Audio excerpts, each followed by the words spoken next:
Dear students, welcome to Math Academy. I am doctor Asif Ali, PhD mathematics. आज का हमारा topic है एक्सरसाइज 1.21। इस एक्सरसाइज में हम प्रॉफिट और मार्कअप की बात करेंगे, प्रिंसिपल अमाउंट की बात करेंगे, जो असल अमाउंट होती है हमारी जो हम इन्वेस्ट करते हैं, टाइम की बात करेंगे, कितने टाइम के लिए किया है, मंथ्स के लिए, ईयर्स के लिए, और रेट की बात करेंगे, कितना % हमने प्रॉफिट रेट या इंटरेस्ट रेट लेना है उसके लिए। इस पूरी एक्सरसाइज में एक ही फार्मूला यूज होता है। वो फार्मूला क्या है? प्रॉफिट या मार्कअप जो है इसको आई से रिप्रेजेंट किया है। ये बराबर होता है principal amount, time of invest और रेट, किस रेट से इन्वेस्ट किया है, इसका हमने प्रोडक्ट करना है। अब यहाँ पे प्रॉफिट क्या होता है? प्रॉफिट हम जब बैंक में हम अपनी अमाउंट जमा करवाते हैं तो बैंक उस पैसे को यूज़ करता है, उससे कोई कारोबार करता है, उसके बदले में हमें कुछ अमाउंट पे करता है, असल अमाउंट के साथ इजाफी अमाउंट, उसको कहते हैं प्रॉफिट। और मार्कअप क्या होता है? जब हम बैंक से उधार लेते हैं, बैंक से कोई चीज़ हमने लीज करवा लिया, घर करवा लिया या कार करवा ली, तो उसके बदले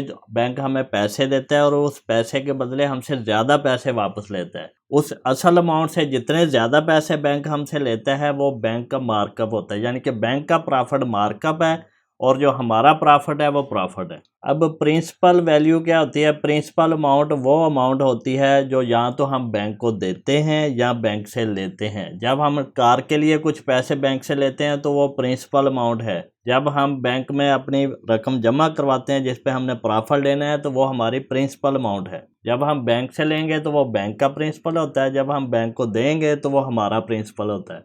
अब टाइम या पीरियड या टाइम वो चीज़ होती है जितने टाइम के लिए हमने कोई पर्टिकुलर अमाउंट जो है वो इन्वेस्ट की है किसी बिजनेस में या बैंक में जमा करवाई है, तो वो टाइम होगा। और रेट क्या होता है? रेट वो परसेंटेज होती है जो परसेंटेज प्रॉफिट बैंक हमें देता है, या किसी बिजनेस में हम इन्वेस्ट करें तो उसमें से हमें कुछ प्रॉफिट आए, उसका वो कितने % हमें प्रॉफिट आ रहा है वो रेट है, रेट या मार्कअप रेट। अब इस पूरी एक्सरसाइज में एक ही फार्मूला है, I is equal to PRT, यानी कि PR और T मल्टीप्लाई हो रहे हैं, प्रिंसिपल, रेट और टाइम। और I क्या है? ये प्रॉफिट है या मार्कअप है। इसी फार्मूले से सारे फार्मूले आते हैं। इसमें या तो हमने मार्कअप फाइंड करना होगा I, या फिर हमने प्रिंसिपल अमाउंट फाइंड करनी होगी, या फिर रेट फाइंड करना होगा, या फिर टाइम फाइंड करना होगा। तो इस फार्मूले को हम कन्वर्ट कर सकते हैं बाकी फार्मूलों में। जिस तरह अगर हमने प्रिंसिपल फाइंड करना है तो P को इधर रहने दें, I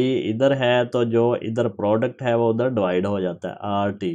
तो इस फार्मूले से यहाँ हम कन्वर्ट कर जाएंगे प्रिंसिपल फाइंड करने के लिए। इसी तरह अगर हमने रेट फाइंड करना है तो R बराबर किसके होगा? I over PT। ये PT इधर डिवाइड हो जाएगा, या दोनों तरफ PT से डिवाइड करें तो R आ जाएगा। इसी तरह अगर हमने T फाइंड करना है तो T किसके बराबर होगा? I over PR।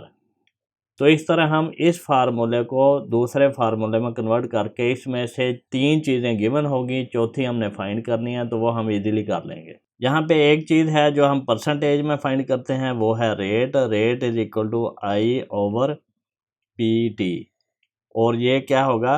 परसेंटेज में होगा। जब हम परसेंटेज लिखेंगे तो इसको मल्टीप्लाई 100 से करेंगे %। ये % जो है ये इक्वल टू होता है 1/100 के।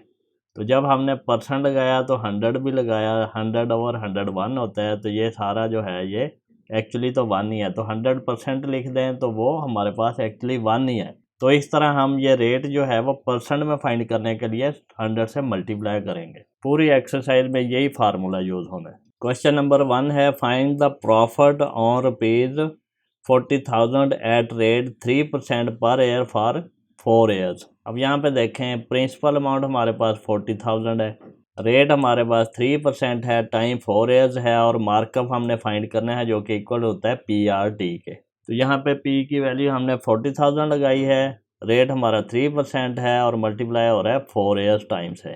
तो 3% का मतलब है 3/100। % मैंने आपको बताया इक्वल टू 1/100 होता है। जब भी % ख़त्म करेंगे 1/100 लगाएंगे, जब % लगाएंगे तो 100 से मल्टीप्लाई करेंगे। तो यहाँ से ये 2 ज़ीरोज़ कट हो जाते हैं। इन 2 ज़ीरो से ऊपर नीचे जितने भी ज़ीरोज़ होंगे राइट साइड पे वो कट हो जाते हैं। बाकी को हम मल्टीप्लाई कर देते हैं। 4 3 12 होता है, इसको 400 से 12 को मल्टीप्लाई करेंगे तो ये 4800 आता है। तो यहाँ पे हमारे पास ₹4800 क्या है, प्रॉफिट है हमारा, या मार्कअप कह लो या प्रॉफिट। क्वेश्चन नंबर 2 है Saud borrowed ₹25,000 from bank at rate of 6% per year for 3 years। Find the markup of the bank. Bank का प्रॉफिट फाइंड करें। प्रिंसिपल अमाउंट कितनी है 25,000 जो हमने ली है, बोरो की है। रेट कितना है 6%, टाइम कितना है 3 years। फार्मूला क्या है मार्कअप का, PRT, product of principal rate and time. I is equal to P की वैल्यू हमारे पास 25,000 है, रेट हमारा 6% है और 3 years का टाइम है। तो ये परसेंटेज को जब ख़त्म करते हैं तो डिवाइडेड बाय 100 करते हैं। ये 2 zeros इन 2 0 से कैंसिल हो जाएंगे।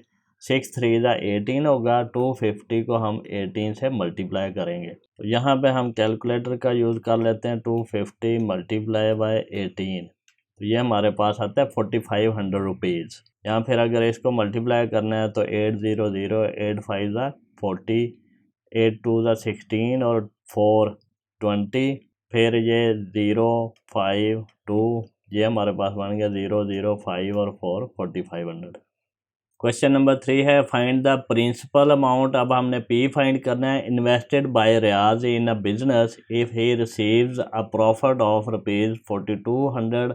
प्रॉफिट उसने रिसीव किया इन 3 years, 3 सालों में at rate of 10% per year. हर साल 10% उसको प्रॉफिट आया। प्रिंसिपल अमाउंट कितनी थी जो उसने इन्वेस्ट की थी, जिसके बदले 3 साल में उसने 4200 प्रॉफिट कमाया। तो प्रिंसिपल अमाउंट हमने फाइंड करनी है। यहाँ पे क्वेश्चन मार्क लगा दिया। रेट हमारा 10% है, टाइम हमारा 3 years है। मार्कअप का हमारा फार्मूला है PRT और मार्कअप की अमाउंट कितनी है 4200। तो यहाँ पे देखें आई हमारे पास PRT है, हमने फाइंड करना है P।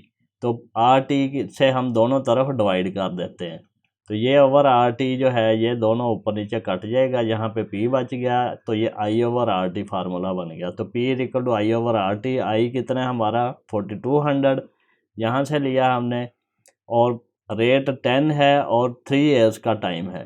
तो यहाँ पे देखें ये चीज़ अंडरस्टैंड करने वाली है कि जो हमारे पास 1/10% है, इसको जब हम कन्वर्ट करना है तो इसको हम लिख सकते हैं 1 ओवर, या फिर इसको लिख सकते हैं 1 डिवाइडेड बाय 10%, या फिर इसको लिख सकते हैं 1 डिवाइडेड बाय 10 ओवर 100। परसेंट ख़त्म किया तो ओवर 100 लगाते हैं, या फिर इसको लिख सकते हैं 1 मल्टीप्लाई बाय 100 ओवर 10।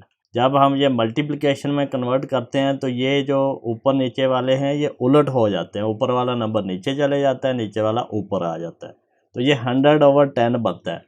तो यहाँ पे जब हमने ये परसेंटेज ख़त्म किया है तो 100 ओवर 10 कर दिया। तो यहाँ पे ये 1 0 इससे कट गया। ये 3 से हमने 4200 को डिवाइड किया तो ये आता है 1400। इसको मल्टीप्लाई किया 10 से तो 14000। यहाँ आप यहाँ पे अगर कैलकुलेटर का यूज़ करें तो ये आपके पास आता है, रेशो लिखें 4200 डिवाइडेड बाय 10 इंटू 3 और इसको मल्टीप्लाई करना है 100 से, तो ये हमारे पास आता है 14000। तो इस तरह भी आप कैलकुलेटर का यूज़ करके आसानी से इसको कर सकते हैं।